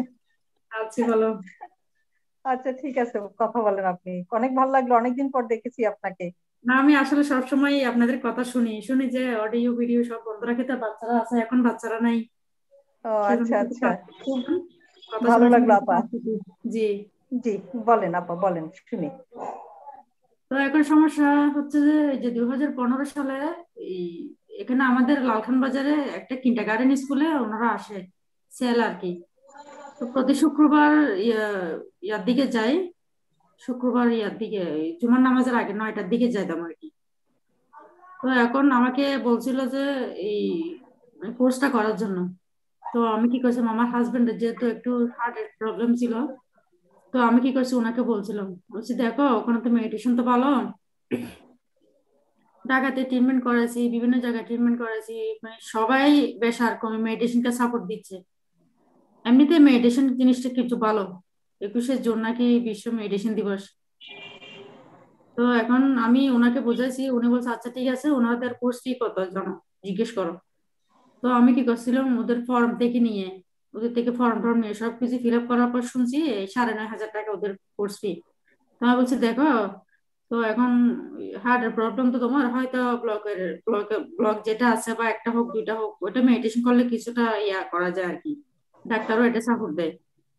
তো আবার আমরা ঢাকায় যে ট্রিটমেন্ট করেছিলাম ওই ট্রিটমেন্ট কিন্তু আবার কোয়ান্টামের কোর্সটা করতে বলছিল ঢাকায় পিজি হাসপাতালে। তখন আমরা কি করছি,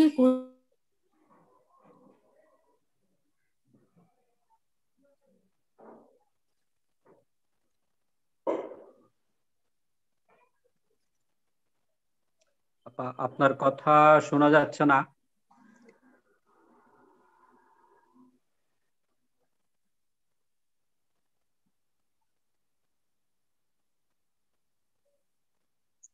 নেটওয়ার্ক ফল করেছে মনে হয়।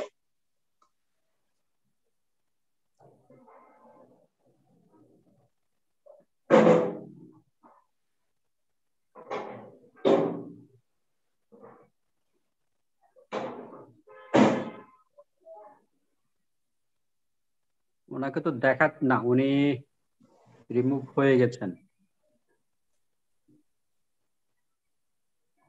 আসছেন। জি আসসালামু আলাইকুম। কারণ জি চলছিল আপা জি কন্টিনিউ করেন। তো এখন আমরা কি করছিলাম, ওই টাকাও জমা দিচ্ছি, নির্দিষ্ট দিনে কোর্স সব শেষ করছি। করার পর এখন ওনারা প্রায় সময় বলে মাটির ব্যাংক দিতে, এই দিতে, সেই দিতে, এটা করতে ওটা করতে, সবসময় বলে। বাসায় এসে এসে দিয়ে যায়, বই বিক্রি করতে বলে, স্টিকার নিতে বলে, এই নিতে বলে, সেই নিতে বলে, দান করতে বলে মাটির ব্যাংকে। তো বলছে যে রাস্তাঘাটের ফকির যারা আছে ওদেরকে দান না করে এখানে কন্ট্রোল করার জন্য। আমি একটা জিনিস বুঝতে পারলাম না, দান তো দানেই, এটা আবার নির্দিষ্ট জায়গায় কেন? তখন আমার মনে কেমন জানি খটকা লাগলো। এটা আমি সোনিয়া আপাকে বলছিলাম। আরেকটা বিষয়, জিনিসটা ভালো লাগে না যে এই যে আমরা যে সেলে যাই প্রতি শুক্রবারে, একটা জিনিস ভালো লাগলো না, ওখানে এই মানে পর্দার ব্যবস্থা বলতে কিছু নেই। যেটা আমরা ইসলাম ধর্মের মধ্যে যেটা পর্দার যে একটাই আছে, ওটা কিন্তু আমি ওখানে দেখি নাই। আর ওখানে শুধু ইসলাম ধর্ম মতে, আমাদের ধর্ম মতে একটা জিনিস দেখি, আর বাংলা কোরআন শরীফের মর্মবাণী, আর শরীয়তের কোনো জিনিসে মানা হয় না। আমি একটা জিনিস দেখলাম। তবে কোয়ান্টাম ইয়ারকে আমি সাপোর্ট করি, মেডিটেশনকে আমি সাপোর্ট করি, আমি মেডিটেশন মাঝে মধ্যে আমি করি। তো এই জিনিসটা আমার কয়েকটা জিনিস আমার ভালো লাগে নাই। ওখানে আবার বলছে যে এই রক্তদান, আমি একবার রক্ত নেওয়ার জন্য গেছিলাম। তো ব্লাড ব্যাংকে দেখি ওখান থেকে ব্লাড ব্যাংকে আরো দাম বেশি, মানে এক ব্যাগ রক্ত নিতে গেলে আর দান ওরা যে দান করে, আমি বলছি ওটা তো দানই করে, আবার টাকা নিতে হচ্ছে, এখানে কিছু বুঝতে পারলাম না। এই যে জিসি মোড়ে আছে আমাদের চট্টগ্রামে, জিসি মোড়ে ওদের ইয়া চট্টগ্রাম শাখার মেন ইয়ে আর কি। তো ওখানে গেছিলাম রক্তের জন্য। তো আমি রক্ত দিব, রক্তের জন্য আমি ডোনার ইয়া করবো, আমার পজিটিভ। তো ওরা কি করছে, রক্ত নিতে হলে আপনাকে আগে কিছু পেমেন্ট করতে হবে। তো আমি বলছি যে বিভিন্ন জায়গায় রক্ত দান করে, ওরা তো পেমেন্ট দেয় না, অনেকে তো রক্ত দেয়, মানে অনেকে তো রক্ত দেয় আর কি। তো আমি কি করছি, ওখান থেকে আর রক্ত না নিয়ে চলে আসলাম। বিভিন্ন ব্লাড ব্যাংক থেকে রক্ত জোগাড় করে, ডোনার জোগাড় করে আমি রক্ত, আমার এক পরিচিতির জন্য রক্ত রাখছিল আর কি। 500 টাকা লাগবে রক্ত দেওয়ার জন্য ব্যাংক থেকে, মানে কোয়ান্টামে রক্ত নিতে গেলে ওখানে 500 টাকা জমা দিতে হবে। এই জিনিসটা একটা জিনিস আমি বুঝতে পারলাম না, কেন ওরা মানে এটার জন্য এই যে দান করতে বলে নির্দিষ্ট জায়গায়, তারপর নিয়ত করে বলে, এই যে হিলিং বলে, আবার হিলিং এর জন্য আরেকজনের চাইতে দোয়া চাইতে গেলে আবার টাকা নিতে হয়। কয়েকটা জিনিস আমার ভালো লাগে না। তবে এমনি নিয়মিত এখন আর যাই না, যাওয়া হয় না, কিন্তু সবসময় আসে। কিছুদিন আগেও আমার বাসায় একজন এসে আমাকে ওই যে ইয়া দিয়ে বুলেটিন বলে যে একটু কতগুলো, জি জি, কালকান বাজার প্রত্যেকের ঘরে ঘরে দেয় এগুলো বুলেটিন গুলো। এখন ইদানিং খেয়াল করতেছি এই বুলেটিন গুলো বেশি অতিরিক্ত মাত্রায় দিচ্ছে। ওই দিন একটা দোকানে গেছিলাম আমি, একটা দরকারি জিনিস কিনতে, ওখানে দেখেছি বুলেটিন গুলো ওরা দিচ্ছে। মনে মনে বলতেছিলাম যে কি রে, বুলেটিন গুলো আগে তো কখনো দেখি না কোনো দোকানে, এখন ইদানিং এত কোনো কোনো বুলেটিন গুলো দিচ্ছে কেন?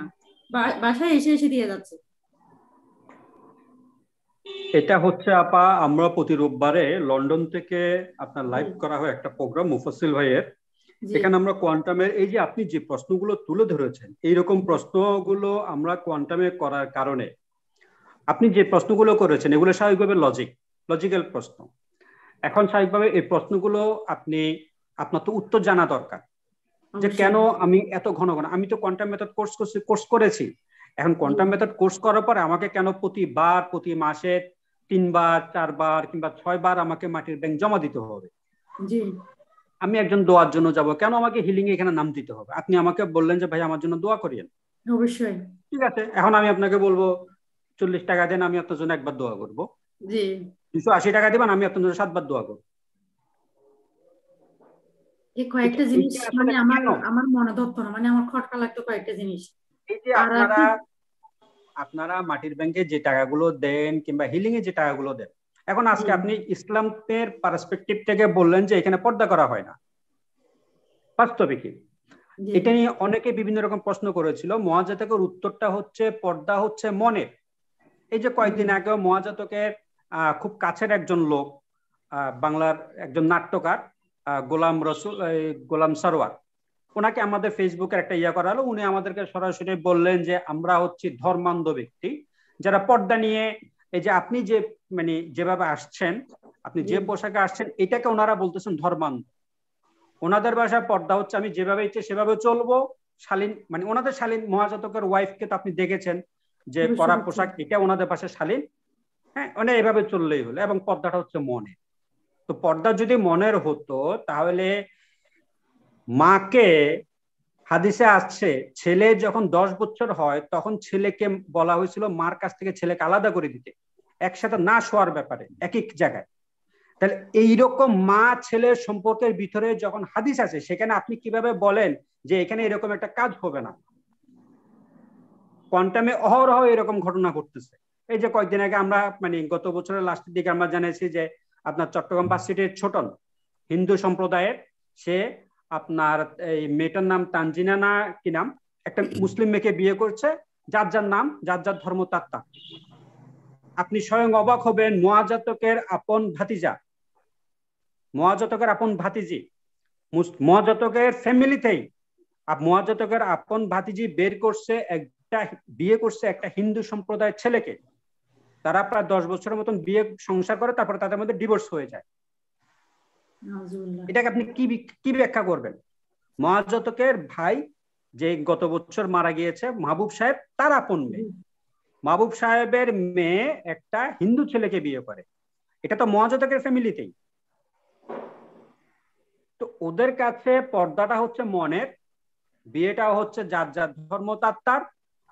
হ্যাঁ, এখানে আসলে ইসলাম ধর্ম বলে আসলে কিছুই নেই।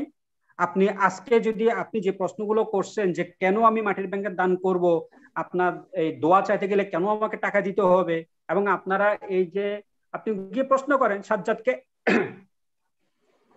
জানুয়ারির 1-2 তারিখে আপনারা যে ব্যান্ড সঙ্গীতের আয়োজন করলেন স্কুলে, হ্যাঁ, মুআজাতক মানে সাজ্জাদ আপনাকে বলবে এটা তো আমরা আয়োজন করি নাই, এটা স্টুডেন্টরা করছে। স্টুডেন্টদের কাছে এত টাকা দেন, স্টুডেন্টরা 100 কিংবা 200 করে টাকা দিয়ে অনুদান দিয়েছে।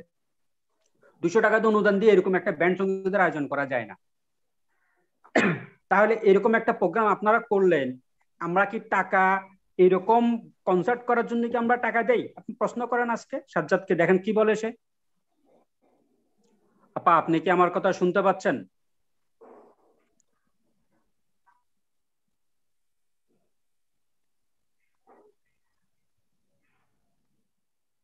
আপা, আপনি কি শুনতে পাচ্ছেন? সোনিয়া আপা? জি জি, আমি শুনতে পাচ্ছি। আমরা প্রোগ্রাম শেষ করে দিব। বলেন প্রোগ্রাম শেষ। আপনি রনি আপাকে একটু বলবেন যে চট্টগ্রাম সেন্টারে ওনার যে প্রশ্নগুলো উনি এখানে উত্থাপন করেছেন, এই প্রশ্নগুলোর পাশাপাশি এই যে 1-2 তারিখে যে কনসার্ট হলো, আমরা কি মাটির ব্যাংকে টাকা দিয়ে কনসার্টের জন্য কিনা? যদি সাজ্জাদ সাহেব বলে যে না, এটা তো কোয়ান্টার আয়োজন করছে, তাহলে কোয়ান্টারে এইরকম একটা প্রোগ্রাম 380 জন প্রোগ্রাম, 380 জন স্টুডেন্ট এরকম একটা প্রোগ্রাম করতে গেলে জন প্রতিবার 5000 করে টাকা দিতে হবে। কারণ আমরাও তো রিউনিয়ন করেছি। আমরা গত 2020 সালের ফেব্রুয়ারি মাসে চট্টগ্রাম থেকে রাঙ্গামাটিতে গিয়ে প্রোগ্রাম করেছি। ওইখানে রাঙ্গামাটিতে আমাদের এক বেলা মানে 1-1.5 ঘন্টা বোটের জার্নি ছিল। তো ওই জায়গায় প্রোগ্রাম করতে আমরা 1500 টাকা করে অনুদান দেই। এরপরও আমাদের ঘাটতি, পরবর্তীতে যে ঘাটতিটা ছিল সেই ঘাটতিটা প্রত্যেকটা ব্যাচকে একটা করে দিয়ে দেওয়া হয়, কোড মানে টোকেন মানি দিয়ে দেওয়া হয়। এই প্রত্যেকটা ব্যাচ সমান পরিমাণ টাকা দিয়ে এটা আবার রিকভারি করে দিছে। তাহলে আমরা এরকম একটা জায়গায় 150 টাকা 1500 করে দিয়েও আমরা ঘাটতিতে, আর সে জায়গায় এখানে শুনছি যে তারা মানে কোথাও শুনছে 100 টাকা, কোথাও শুনলাম 300 টাকা। তাহলে ধরে নিলাম 300 টাকা করে 380 জন স্টুডেন্ট অনুদান দিল, কত হয় আপনার এই 90,000 টাকা। তাহলে বাকি এত প্রোগ্রামে যে আমরা শুনলাম বিভিন্ন রকমের যে ইয়া করা হলো, হ্যাঁ, তাদেরকে যে গিফট দেওয়া হয়েছে গিফটের মূল্যই তো আপা মানে 300 টাকার উপরে। তাহলে এত টাকা তারা কোয়ান্টারে কিভাবে দিল, কিংবা এই টাকাটার উৎসটা কি, কার মাধ্যমে এই টাকাটা আসছে? এই প্রশ্নগুলো আপনি একটু রনি আপাকে বলবেন, তিনি গিয়ে যাতে সাজ্জাদ সাহেবকে প্রশ্নগুলো করেন, কিংবা কোয়ান্টাম থেকে যিনি আসেন ওনার কাছে তাকে প্রশ্নগুলো করেন যে আমরা কি আপনাদেরকে মাটির ব্যাংকে এইরকম কনসার্ট করার জন্য টাকা দেই? আমরা টাকা দিব, আপনারা এরকম কনসার্ট করবেন এটার জন্যই কি? আর এই কনসার্ট করা কি ইসলামে জায়েজ আছে? রনি আপা এসেছেন, আপনি কি আমার কথা শুনতে পাচ্ছেন? জি জি আপা, শুনতে পাচ্ছি। হ্যাঁ, আসছে যে একটু লাইনে ডিস্টার্ব করতেছে মনে হয়। জি না আপা, আপনি আমার আমি আপনাকে একটা আপা ওই যে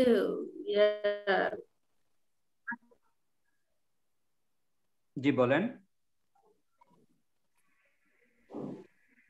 শুনতে পাচ্ছেন?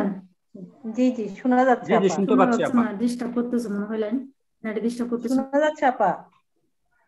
একবার আমার বাড়িতে জি সেল থেকে একজন মানুষ আসলো মাটির ব্যাংক তুলতে আর কি। তো আমি ওই 15-20 দিন পর্যন্ত গ্রামের বাড়িতে ছিলাম, মানে মাটির ব্যাংকে টাকা জমা দিই নাই আর কি, প্রতিদিন যা দান করি ওগুলো দিই নাই। তখন ওই মাটির ব্যাংকে জমা হলো মাত্র 186 টাকা, মনে হয় 85 টাকার মতো জমা হলো পুরো মাসে, আমি ছিলাম না। তো উনি বলতেছে মাটির ব্যাংকের খরচও তো ওটা নেই।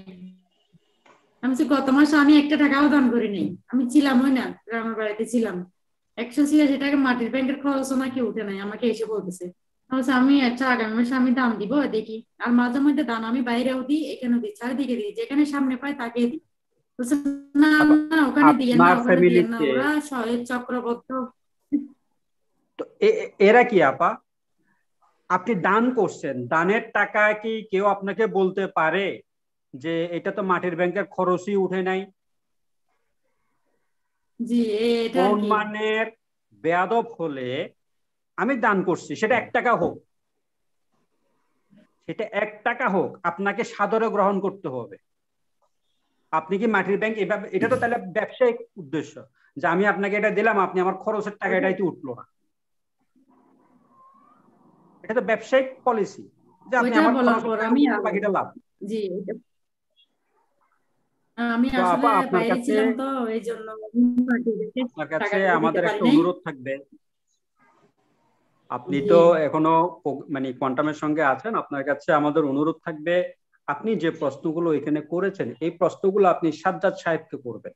আপনি যাবেন গিয়ে সাজ্জাদ সাহেবকে প্রশ্নগুলো করবেন এবং বলবেন জানুয়ারির 1-2 তারিখে লামাতে যে কনসার্ট হয়েছিল এই কনসার্টের টাকাটা কিভাবে আসছে, আমরা কি মাটির ব্যাংকে টাকা দিয়ে কনসার্ট করার জন্য?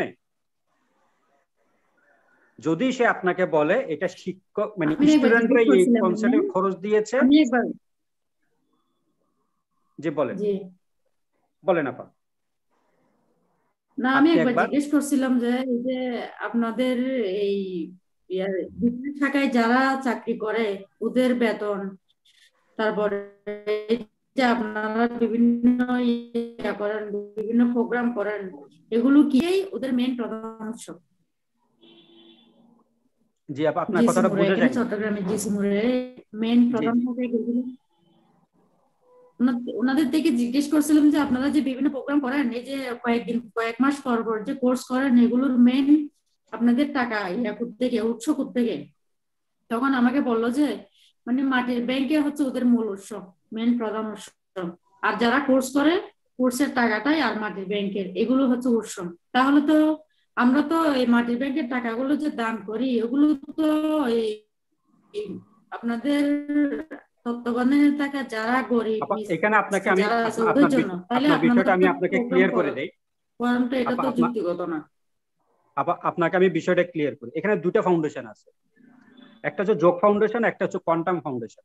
যোগ ফাউন্ডেশনটা হচ্ছে যেটার মাধ্যমে আপনি কোর্স করেন, এটা সম্পূর্ণ মহাজাতকের। যোগ ফাউন্ডেশন আর ওনার মহাজাতক, এটা তার নিজের নামে। কোয়ান্টাম ফাউন্ডেশন সমাজসেবা অধিদপ্তর থেকে একটা এনজিও হিসেবে লাইসেন্স করা, ঠিক আছে আপা? এখন সমস্যা হয়ে গেছে, যেমন আমি সেখানে বেতনভুক্ত লোক ছিলাম, আমি নিজে। তো আমি ছিলাম কোয়ান্টাম ফাউন্ডেশনের, কোর্স হয় যোগ ফাউন্ডেশনে। আমি কিন্তু শুধু কোয়ান্টাম ফাউন্ডেশনের কাজ করতাম না, আমি যোগ ফাউন্ডেশনের কাজ করতাম। কিন্তু আমাকে টাকা দেয়া তো কোয়ান্টাম ফাউন্ডেশনের যে মাটির ব্যাংক আছে, কোয়ান্টাম ফাউন্ডেশনের যারা কাজ করে, কোয়ান্টাম ফাউন্ডেশনের এদের বেতন দেওয়া হয় কোয়ান্টাম ফাউন্ডেশনের মাটির ব্যাংকের টাকা থেকে। আপনারা যে মাটির ব্যাংকের টাকা দিতেন এই টাকা থেকে আমাদেরকে বেতন দেওয়া হতো। কিন্তু আমি টাকা নিচ্ছি কোয়ান্টাম ফাউন্ডেশন থেকে, আমি তো কাজ করার কথা শুধুমাত্র কোয়ান্টাম ফাউন্ডেশনের জন্য, বাট আমাকে কাজ করানো হচ্ছে কিন্তু যোগ ফাউন্ডেশনের জন্য। অর্থাৎ মহাজাতক আমাকে ব্যবহার করে সে লাভবান হচ্ছে। যোগ ফাউন্ডেশনের টাকা তো মহাজাতকের, কোর্সের পুরো টাকাটাই মহাজাতকের। মানুষ আসলে বুঝতে পারতেছে না। আমি কিন্তু আমার হাজবেন্ডের জন্য কোর্স করছিলাম, কোর্স করার পরে কিন্তু আমি বুঝতে পারছি ওরা যে এই ধর্ম মানে না, ওরা যে মানে দানের টাকা নিয়ে এগুলো যে করে, এগুলো আমি প্রথমে বুঝতে পারছি। বুঝতে পারলে কি হবে, এই আমার হাজবেন্ড এখানে নামাজ পড়া হয় না, আপনি জানেন আমি সরাসরি মহাজাতক তেমন একটা যাই না। আমরা তো প্রথম আগে বুঝতে পারছি, আমি যখন বুঝতে পারছি তখন আর সেলেও যেতাম না, এই সাদা গায়ে যেতাম না, কোথাও যেতাম না, এমনি বসে বসে করেই করতাম। আপা এখানে হচ্ছে যে আমার চোখের সামনে দেখা 2012 সালের আখেরি দোয়াতে মুয়াজ্জাতকের রুমে আমি ছিলাম, সে জুমার নামাজে যায় না। আর কি বলবো আপা? হ্যাঁ, আমি একবার শুনছিলাম এটা, উনি জুমার নামাজে যায় না সেটা। জি ঠিক আছে আপা। আমরা কোর্স যখন করছিলাম, কোর্স করার পরে মাটির ব্যাংক নিয়ে আর ইয়া নিয়ে, ওই যে হিলিং নিয়ে, এই সমস্ত এগুলো নিয়ে আমার কেমন জানি খটকা লাগতো। আর ওদের নারী পুরুষের কোনো পর্দার ব্যবস্থা নেই। তখনই আমার মনে হয়েছিল যে ওরা মেডিটেশনকে ওরা ব্যবহার করতেছে। জি জি জি ঠিক আছে আপা, আমরা আজকের মতন প্রোগ্রাম এখানেই শেষ করছি। আগামী শুক্রবার 4টা থেকে 5টার প্রোগ্রামে আমন্ত্রণ জানিয়ে, এবং আগামী রোববার রাত 9টা থেকে আমাদের প্রোগ্রাম শুরু হবে লন্ডন থেকে, যেটা লাইভ হয়। তো এই দুটো প্রোগ্রামের আমন্ত্রণ জানিয়ে আজকের মতন আমরা প্রোগ্রাম এখানেই শেষ করছি। সবাই ভালো থাকবেন, সুস্থ থাকবেন। আল্লাহ হাফেজ। আসসালামু আলাইকুম। আসসালামু আলাইকুম।